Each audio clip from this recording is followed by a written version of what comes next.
Hallelujah, praise the Lord. जाऊया परमेश्वराच्या वचनाकडे, जे मूळ वचन आम्ही यशाया 40:18 हे वाचून आपण आजच्या संदेशाकडे वळूया. तुम्ही देवाला कोणाची उपमा द्याल? तुम्ही देवाला कोणाची उपमा द्याल?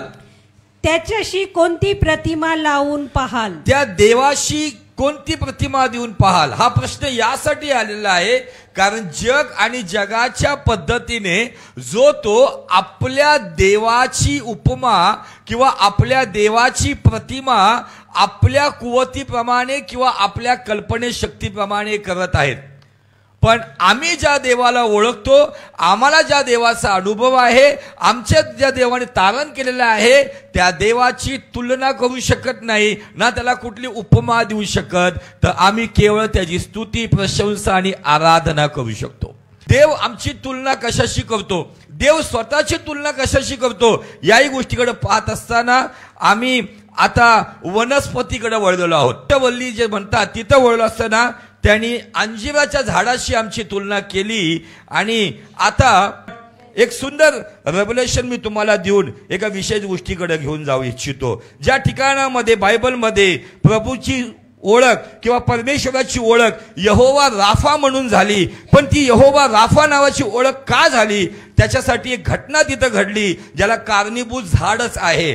तर जाऊया निर्गमाचं पुस्तक, याचा 15 अध्याय आणि वचन 22 पासून पुढे. इस्रायल लोकांना तांबडा समुद्र दुभागून मोशे इस्रायल लोकांना घेऊन पुढे गेला. शूर नावाच्या रानामध्ये जेव्हा ते पोहोचले, 3 दिवस, किती दिवस बोला? 3 दिवस. 3 दिवस ते प्रवास करत असताना, 3 दिवस प्रवास करत आहे पण त्यांना पाणीच नाहीये कुठे.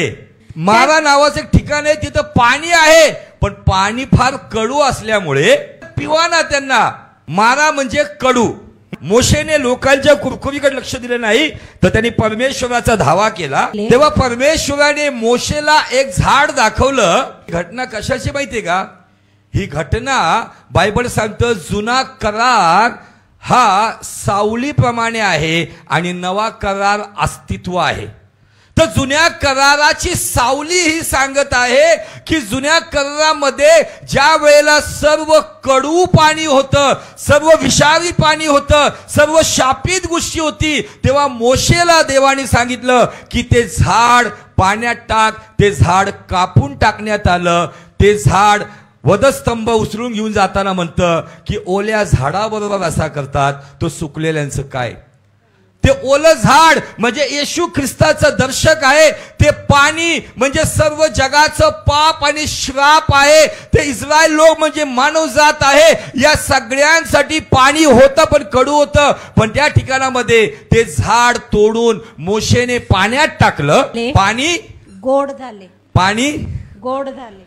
आमच्यासाठी येशू या पापाच्या सागरात आला, या शापाच्या सागरात आला. देवाने आपल्या पुत्राला या जगामध्ये या पापाच्या आणि शापाच्या सागरात तोडून टाकलं, म्हणून सर्वांसाठी उद्धाराचा गोड मार्ग तयार झाला. हालेलुया. ते झाड जे येशूला दर्शवतं, जे त्या ठिकाणामध्ये तोडून टाकण्यात आलं. हिब्रू बायबलमध्ये दिलेलं आहे की आय एम जहोवा रोफे, मी तुम्हाला रोगमुक्त व्याधीमुक्त करणारा परमेश्वर आहे. पण तो कधी करल या ठिकाणामध्ये की त्याचं वचन कसं ऐकशील. काय सांगतं वचन 26 मध्ये? तू आपला देव परमेश्वर याचे वचन मनापासून ऐकशील. कसं ऐकशील? माझ्या जीवनामधल्या अडीअडचणी सर्व बाजूला ठेवून या वेळेला मी जर देवाचं वचन मनापासून ऐकल, त्याच्या दृष्टीने, लोकांच्या दृष्टीने विचार करूच नका, देवाच्या दृष्टीने जे नीट जर मी ते करल, त्याच्या आज्ञेकडं कान देईल, त्याचे सर्व विधी जर मी पाळल, तर मिस्री लोकांवरती जे रोग व्याधी विकार आलते त्यापैकी कुठलाही विकार मी तुझ्यावर आणणार नाही, कारण मी तुला रोगमुक्त करणारा यहोवा राफा परमेश्वर आहे. पण सुरुवात येते की का मी देवाचं वचन मन लावून ऐकतोय, मनापासून ऐकतोय, मी प्रत्येक गोष्ट माझ्या स्पिरिटमध्ये घेतोय का, माझ्या जीवन देवाच्या वचनाला खत पण म्हटलेलं आहे. येशू ख्रिस्ताने त्या अंजिराच्या झाडाविषयी त्या मालकाला काय म्हटला, एवढं वर्ष राहू द्या, मी याच्या भोवती खणून त्याला खत पाणी घालल, त्याला माझ्या आत्म्याचं पाणी घालल, त्याला वचनाचं खत घालल, आणि मग जर त्याला फळ नाही आलं तर तोडून टाक.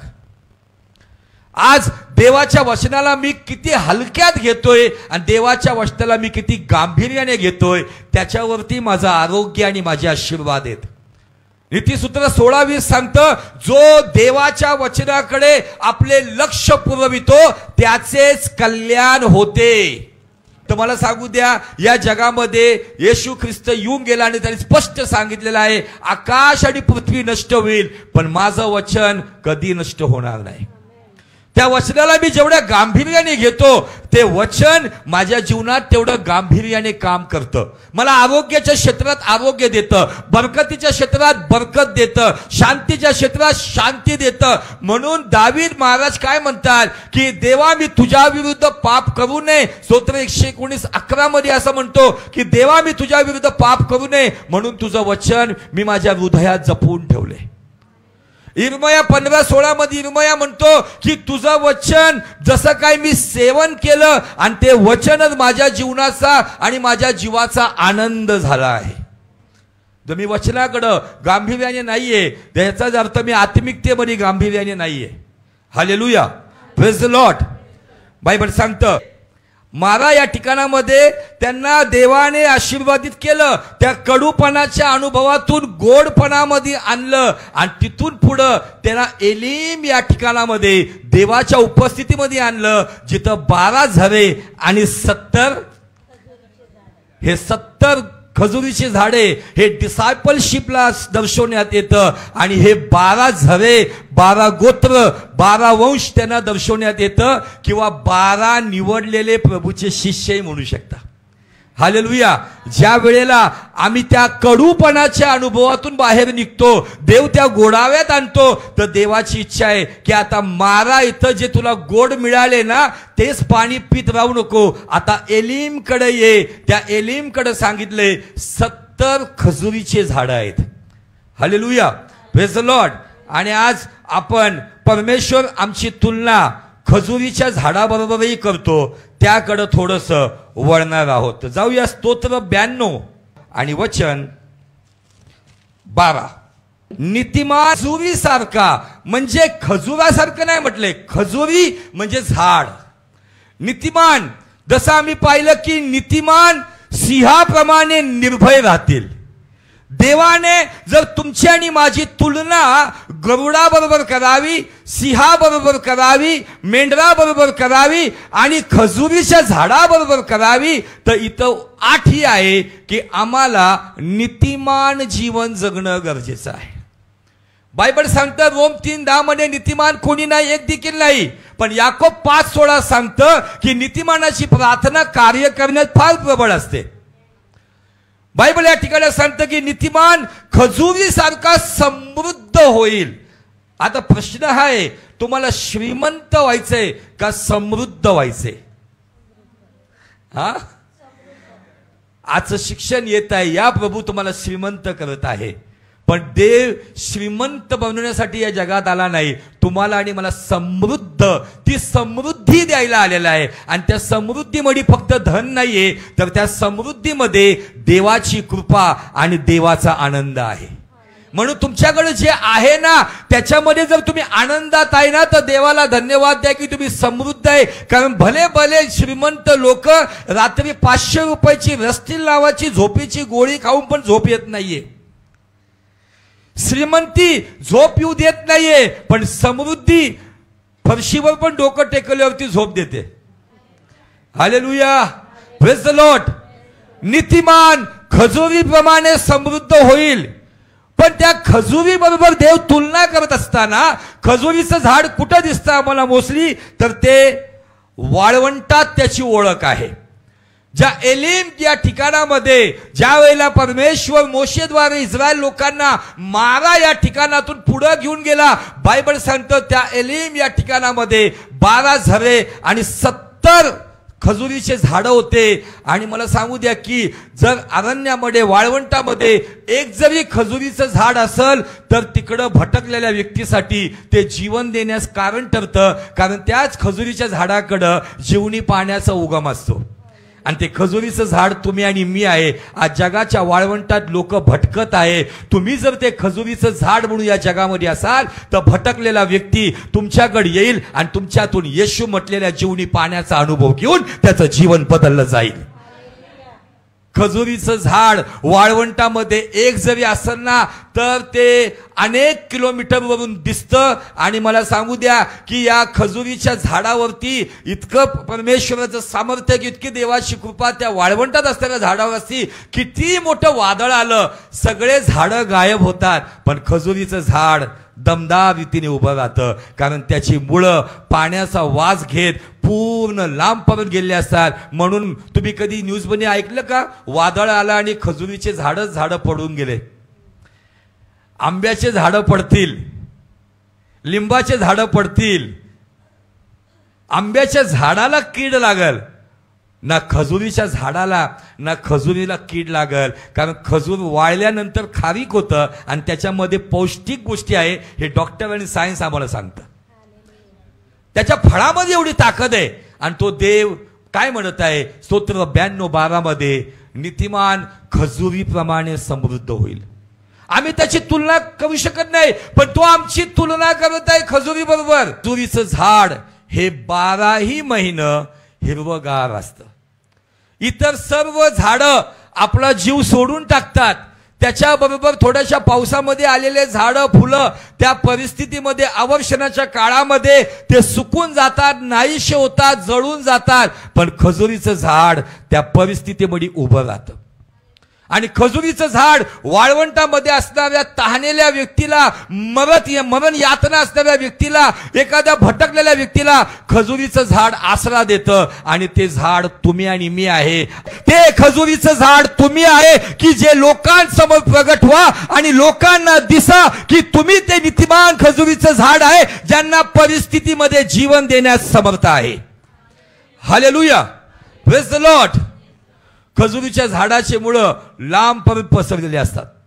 आणि जिथं, पुन्हा सांगतो, जिथं खजुरीचं झाड असतं, जसं एलिम मध्ये 12 झरे होते तसं प्रत्येक झाडाजवळ एक झरा सापडतो. म्हणून वाळवंटामधले जे लोक मुक्काम करतात, मुक्कामाचं ठिकाण खजुरीचे झाडं जिथं आहेत तिथं मुक्काम करतात. मला सांगू द्या, लोक या जगामध्ये प्रवासी आहे. त्या लोकांना जर मुक्काम करायचा असेल, त्यांना जर कुठल्या तरी गंतव्यापर्यंत पोहोचायचं असेल तर खजुरीचं झाड जर त्या वाळवंटात मार्गदर्शन करतं तर प्रभू म्हणतो माझा नीतिमान खजुरीप्रमाणे समृद्ध होईल. तुम्ही आणि मी लोकांच्या आशीर्वादाचे कारण आहात.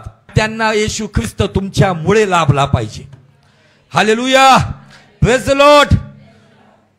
ज्या वेळेला नेहम्याने आणि त्याने ज्या वेळेला ज्या 12 वेशी उभारल्या, इस्रायलाची पडलेली ज्या भिंती होत्या त्या उभारल्या आणि त्या ठिकाणामध्ये एक आनंद उत्सव करण्यात आला देवाच्या अंगणात. तर थोडंसं नेहम्याच्या पुस्तकाकडे तुम्हाला घेऊन जातो. नेहम्या याचा 8वा अध्याय आणि वचन 15. यहोशुआ मोशे नंतर इस्रायल लोकांना घेऊन आला त्या काळापासून तर या बंदिवासापर्यंत, म्हणजे सगळ्या राजांचे काळ उलटून गेले. या ठिकाणामध्ये नबुकदनेस्सर लोकांना लुटून घेऊन गेला, मंदिर उद्ध्वस्त करून गेला, सर्व वेशी फोडून गेला, सर्व तिकडचे प्रोटेक्शन तोडून गेला. त्याच्यानंतर ही घटना आम्हाला घडते. पण इथं महत्वाचा मुद्दा काय सांगायचा आहे मला माहितीये का? इथे एक शब्द आहे मांडव. काय शब्द आहे? मांडव. आता तो मांडव कुठं कुठं घातलाय त्यांनी, कुठल्या झाडाचा घातलेला आहे? त्याच्यामध्ये अनेक झाडं आहेत. रान जैतून आहे, मेंदी आहे आणि खजुरी आणि दाट पालवीचे वृक्ष यांच्या डाळ्या आणून शास्त्रात लिहिल्याप्रमाणे त्यांनी मांडव घालावे. आणि कुठं घातलं माहितीये का? जसा मांडव देवाच्या अंगणात आहे, माझा पॉइंट समजून घ्या, जसा मांडव देवाच्या अंगणात आहे खजुरीच्या झाडाचा, तसाच मांडव इस्रायल लोकांच्या घरात आहे. समजते तुम्हाला? मी चर्चमध्ये स्वर्गदूत असलो पाहिजे आणि घरात आणि समाजातही असलो पाहिजे, असं जीवन जगणं खूप गरजेचं आहे. आज अनेक संस्कृती बदलत चाललेत. लोकांनी जगाचे मांडव आपल्या अंगणात घातलेत. लोकांनी जगाच्या पद्धती आपल्या अंगणात आणलेल्या आहेत. लोकांनी जगाची रीती गोष्टी आपल्या अंगणात आणलेले आहे. पण बायबल असे सांगते की शास्त्रामध्ये लिहिल्याप्रमाणे जसं देवाच्या घरात होतं तसं लोकांच्या घरात आहे. प्रश्न हा आहे की इतक्या आत्मिकतेने मी जसं देवाच्या घरात आराधना करतो तितक्या आत्मिकतेने मी माझ्या घरात करतोय का? जितक्या आत्मिकतेने मी देवाच्या वचनाकडे वळतो, देवाच्या मंदिरात, तसं मी माझ्या घरात वळतोय का? देवाच्या मंदिरात खजुरीचा मांडव होता आणि तोच मांडव लोकांच्या दारातही होता. या खजुरीच्या डहाळ्या काय दर्शवत आहे? देवाच्या उपस्थितीसाठी याचं महत्व होतं आणि राजा लोकांसाठी या गोष्टी वापरण्यात येत होत्या. ते चिन्ह दाखल होतं. खजुरीच्या डहाळ्या, खजुरीचं झाड असं म्हणतात की किमान 200 वर्ष जगतं. आमचा राजा युगान युगाचा राजा आहे. तुमच्या जीवनरूपी झाडात तो इंटरेस्टेड आहे की तुमचे मुळं कुठं जातात. जर तुमचं जीवन ख्रिस्ताबरोबर मुळावलेलं नसेल तर धोक्याची घंटा आहे. कारण ख्रिस्त लवकर येत आहे. ख्रिस्त त्या झाडांना उपटून घेऊन जाणार आहे की ज्यांचे मुळं त्याच्याबरोबर जुडलेले आहेत. मग ते जीवित असो किंवा मृत दशेत असो, ज्यांचं जीवनरूपी झाड ख्रिस्ताबरोबर जुडलेलं आहे, ज्यांचे मुळं जुडलेले आहे, मग ते कोणी असो, नवीन बिलीवर असो, पिढ्यानपिढ्याचे ख्रिस्ती असो, त्यांना न्यायला तो येणार आहे. पण महत्वाची गोष्ट ही आहे की का माझं जीवन ख्रिस्ताबरोबर मुळावलेलं आहे का? Hallelujah, praise the Lord. काय सांगतं स्तोत्र 92:12? नीतिमान खजुरीप्रमाणे समृद्ध होईल आणि पुढे दिले तो लाबानोनावरील गंध सरूसारखा वाढेल. हालेलुया. खजूर हे एकमेव असं फळ आहे ज्याच्यामध्ये किडा धरत नाही, ज्याच्यामध्ये साखरेचं प्रमाण अधिक आहे. साखरेच्या पाकाने भरल्यासारखं खजूर आहे पण त्याला किडा लागत नाही. का? कारण खजुरीच्या मुळांनी त्या अरबस्थानामध्ये, त्या वाळवंटामध्ये हजारो किलोमीटरचा प्रवास करून आपल्या मुळांना पसरून पसरून पसरून उत्तम पाणी शोषून घेतले तर त्यांना ते फळ आले. जर आम्ही ते सर्व नीतिमान खजुरीप्रमाणे समृद्ध होऊन जर आम्ही रोज ख्रिस्ताबरोबर पोचू, ख्रिस्ताबरोबर ते पाणी शोषून घेऊ, तर आमच्या जीवनातून जे फळ येईल ते या बाजारात नाही पण स्वर्गीय बाजारामध्ये त्याचं मूल्य केलं जाईल. काय म्हटलं योहान? जे झाड फळ देत नाही त्याच्या मुळाशी कुऱ्हाड ठेवले. काय म्हटलं येशू? तुम्ही जाऊन फळ द्यावं आणि तुमचं फळ टिकावं. जगामध्ये खजूर हे एकमेव फळ आहे की जे टिकतं. हालेलुया. आणि म्हणून आमची तुलना नीतिमान स्तोत्र 92:12 प्रमाणे खजुरीप्रमाणे समृद्ध होईल. श्रीमंत होईल म्हटलं नाही, समृद्ध होईल. समृद्ध म्हणजे जिंदगी के साथ भी समृद्ध रहेगा और जिंदगी के बाद भी समृद्ध रहेगा. Hallelujah, praise the Lord. काय व्हॅल्यू तुमची ठरणार आहे? तुमची व्हॅल्यू जितकी तुम्ही देवाबरोबर जोडलेले राहताल तितक्या तुमच्या फळाला म्हणजे तुमच्या जीवनाला तेवढी किंमत मिळेल. हालेलुया. आज मला आणि तुम्हाला आज परमेश्वर खजुरीबरोबर तुलना करत आहे तर परमेश्वराची इच्छा आहे की आम्ही आमचं जीवन देवाबरोबर पुन्हा जोडलं पाहिजे.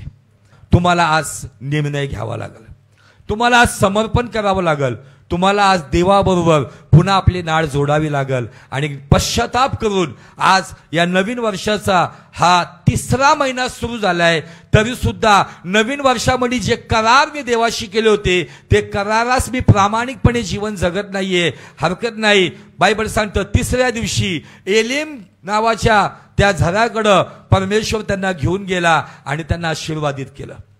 आज या 3ऱ्या महिन्यामध्ये परमेश्वर तुम्हाला एलिमकडे घेऊन आलाय, जिथं 12 झरे, तिथं 70 झाडं आहेत, जे डिसायपलशिपला दर्शवतं, आज्ञापालनाला दर्शवतं. या तिकडं आणि देवाला समर्पित व्हा. तुमच्या जीवनरूपी झाडाला परमेश्वराने म्हटलं पाहिजे माझा नीतिमान खजुरीप्रमाणे मला समृद्ध दिसत आहे.